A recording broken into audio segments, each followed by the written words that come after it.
No, nachádzame sa na rakúskej diaľnici A4 cestou z Bratislavy do Viedne. Zapli sme si autopilota, čo si teda na takto krásnej diaľnici, perfektne vyznačenej, môžeme úplne bez problémov dovoliť.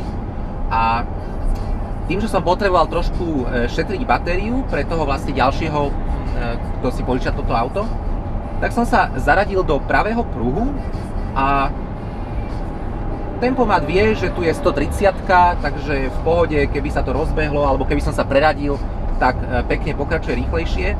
Ale zaradil som sa za kamión, ktorý ide nejakých 85 km za hodinu zhruba a je to úplne o inom, ako keby som šoferoval manuálne klasické auto, tak by ma to strašne štvalo, že idem takto pomaly, lebo proste, no, ale s tým autopilotom to je ako keby ste sa viezli vo výťahu, hej, proste, dobre, niektorý výťah ide rýchlejšie, niektorý pomalšie, ale nemáte s tým problém v zásade, lebo nemusíte až tak sledovať tú situáciu, hej. Tá pomalšia jazda kvôli iným autám spomaluje, teda znervozňuje najmä kvôli tomu, že musíte dávať neustále pozor. S autopilotom, áno, treba mať oči na stopkách, treba za každým dávať pozor, ale nie až tak, ako keď šoferujete manuálne, lebo ten autopilot reaguje okamžite.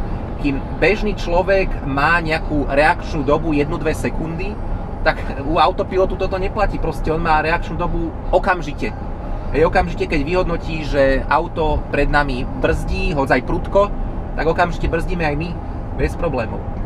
No a stala sa mi pred chvíľou taká zaujímavá vec ešte predtým, ako som sa vlastne zaradil za tento kamión, že bol som v pravom pruhu, vedel, že tu je 130, nikto predo mnou nebol, autopilot teda zrýchlil na tých takmer 130 a zrazu v strednom pruhu išlo iné vozidlo, ale pomalšie ako ja.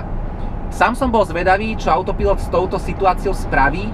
Krásne videl aj to auto v tom ľavom pruhu a pozná tie pravidlá, že sprava sa nepredbieha. Pekne si spomalil zhruba na úroveň pár desiatok metrov od toho auta vľavo a vlastne počkal, až kým teda sme sa nezaradili za tento kamión, on odišiel ďalej. Takže mňa osobne fakt prekvapuje, s čím všetkým ten autopilot ráta.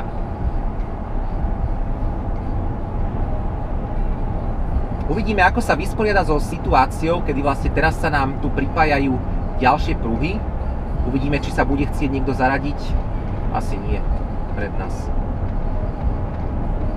Toto zatiaľ, keď som dospel do takejto situácie, tak radšej som prebral riadenie ja a pustil som dotyčného, hej. Takže